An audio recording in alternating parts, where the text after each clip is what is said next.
తెలంగాణ మంత్రి కేటీఆర్ గవర్నర్ తీరుపై మరోసారి తీవ్ర అసంతృప్తి వ్యక్తం చేశారు. రాజ్యాంగబద్ద పదవుల్లో ఉన్నవారు రాజకీయాలు మాట్లాడటం సరికాదని సూచించారు. రాజ్భవన్ ను రాజకీయాలకు అడ్డాగా మార్చడం మానుకోవాలని గవర్నర్ కు సూచించారు.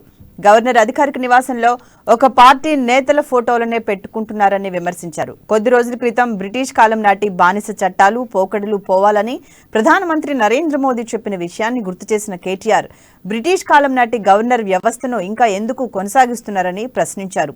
ప్రజలు ఎన్నుకోకపోయినా గవర్నర్ పదవిలో ఉన్నోళ్లు రాజకీయాలు చేస్తున్నారని విమర్శించారు.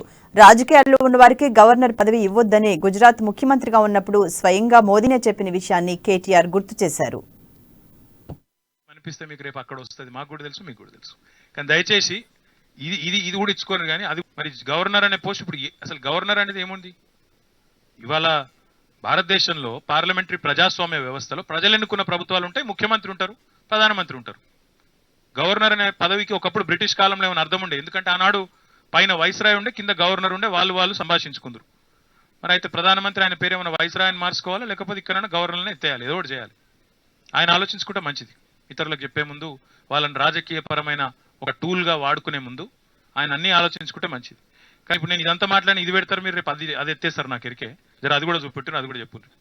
అంటే మీకు ఇదే ఇష్టం, మసాలా ఇష్టం మీకు ఎవరితో తిట్టిపించాలి, ఎవరితో ఏమనిపిస్తే మీకు రేపు అక్కడ వస్తుంది, మాకు కూడా తెలుసు, మీకు కూడా తెలుసు.